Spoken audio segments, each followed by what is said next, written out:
സുഹൃത്തുക്കളെ, നമ്മളിപ്പോൾ തിരുച്ചെണ്ടൂർ ക്ഷേത്രത്തിലാണുള്ളത്. നമ്മൾ ദർശനം കഴിഞ്ഞതിന് ശേഷമാണ് പുറത്തിറങ്ങിയിട്ടുള്ളത്.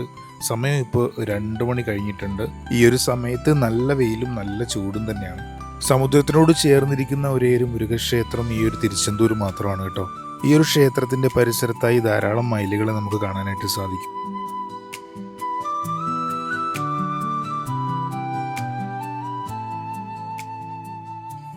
ക്ഷേത്രത്തിൻ്റെ മുൻഭാഗത്തായി തന്നെ മനോഹരമായൊരു ബീച്ചും നമുക്ക് കാണാൻ സാധിക്കുന്നുണ്ട്.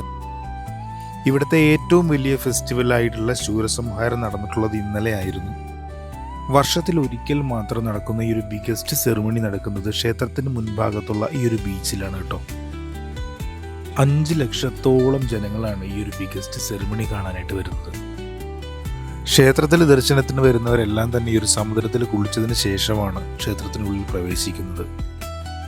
അതുകൊണ്ട് തന്നെ ഈ ഒരു ബീച്ചിൽ സദാസമയവും ഭക്തരുടെ തിരക്കായിരിക്കും.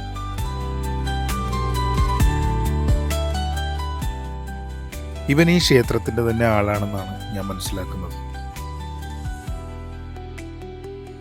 ഇവിടെ വരുന്ന ഭക്തര് അവന് കഴിക്കാനായി പഴങ്ങളും ശർക്കരയും ഒക്കെ നൽകുന്നതായി നമുക്ക് കാണാൻ സാധിക്കും. പഴം വാങ്ങി കഴിച്ചുകൊണ്ട് അവൻ ആളുകളെ അനുഗ്രഹിക്കുന്നുമുണ്ട്. എല്ലാവരോടും തന്നെ ആള് വലിയ ഫ്രണ്ട്ലിയാണ്.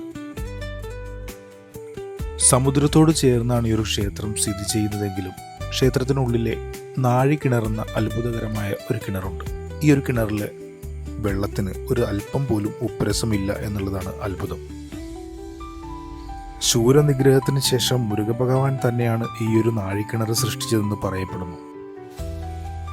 അങ്ങനെ എണ്ണിയാൽ ഒതുങ്ങാത്ത അത്ഭുതങ്ങളും ഐതിഹ്യങ്ങളും നിറഞ്ഞ ഈ ഒരു തിരുച്ചെണ്ടൂർ മുരുകക്ഷേത്രത്തിലേക്ക് ഞാൻ എല്ലാവരെയും ക്ഷണിക്കുകയാണ്.